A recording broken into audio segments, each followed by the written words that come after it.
Right, next up is West Brom versus Spurs. West Brom losing that big game against Fulham, dropping into the bottom three, and now you have to face Kane and Son. And at the moment, Kane does look like the best player in the league, doesn't he? West Brom, no victories thus far. It's a struggle, isn't it? Leaking goals in the first three games, weren't they? 3-5 and 3 is obviously 11 in the first three games. But then defeat against Southampton and competitive against Brighton and Burnley, but without beating either of them. And they could end up being direct rivals around that bottom 6 area of the table, couldn't they? Then it was a big game for both, wasn't it? West Brom and Fulham.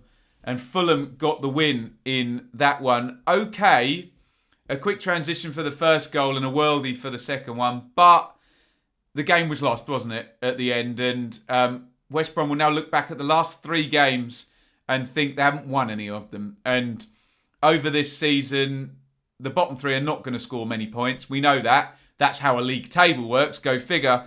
And winning those games is going to be so vital. And now you're going to start looking ahead, and Manchester United away and Tottenham coming up this weekend. And you then think, right, if you're drawing 2 games against Brighton and Burnley and then losing to Fulham, what's going to improve against Spurs and Manchester United? So that would be worrying from a West Brom point of view. From a Tottenham point of view, just really good at the moment, isn't it? And mitigating factors as well in the 2 draws. So 3 wins and 2 draws in the last 5. And I remember there being a very spurless handball at the end of the Newcastle game that was drawn. And look, is the West Ham game a freak? They were 3-0 up and just a mad comeback at the end.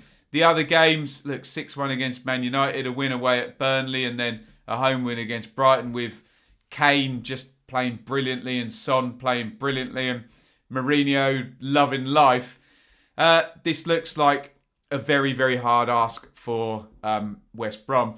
From their point of view, I don't see too much changing, really. I don't know whether you bring back in Gibbs for a bit more experience over Townsend at left back. Furlong, Ivanovic and Ajayi probably stays the same, especially now Higazi has gone. One little tweak in the last game, we had Kravinovic as the deep midfielder, more as a playmaker rather than Livermore as a stopper.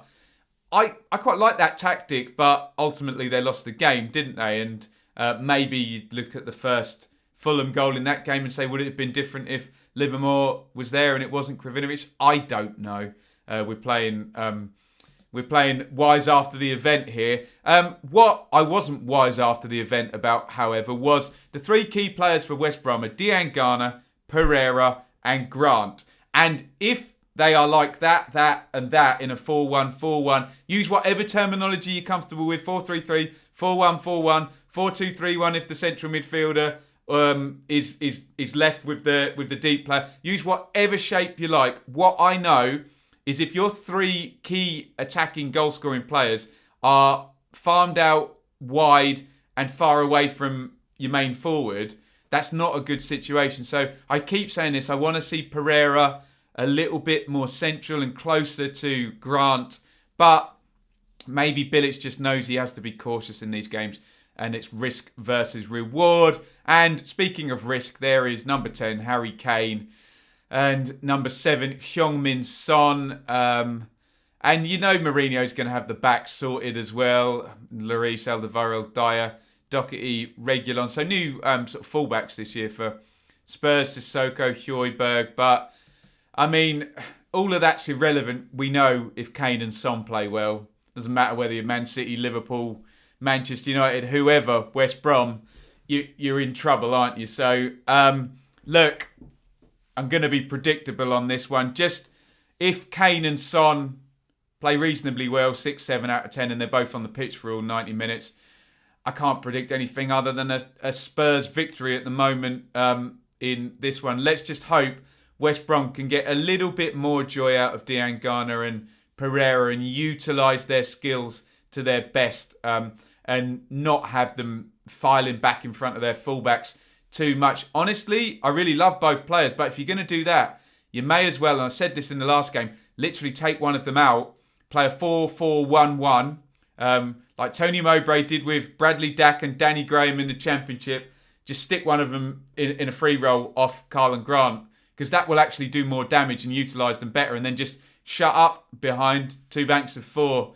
Sounds a bit dull, but I don't see it being any worse than what I've seen. And I've watched the last two Fulham games, West Brom games against Fulham and against Brighton, and that's been my perception of both. Only one goal in both of those games, and that came when Callum Robinson came in, Pereira moved to the middle, bit more attacking, bit more support, and away we go. Goal goes in against Brighton. But look, I'm predicting a Spurs win, and I apologise for my negativity. And I say leave your bias at the door, but with my dearly departed hat on, I would love to be wrong, but I'm not sure I'm going to be. Let me know what you think down there in the comments. Thank you so much for watching. If you enjoyed this video, please hit the like button to see more videos from this channel. Hit the subscribe button, and to be notified every time we upload. Ring the bell for those notifications to come through on your device. If you really want to support the channel and me as a content creator, I will be eternally grateful if you head over to the merch store and grab something,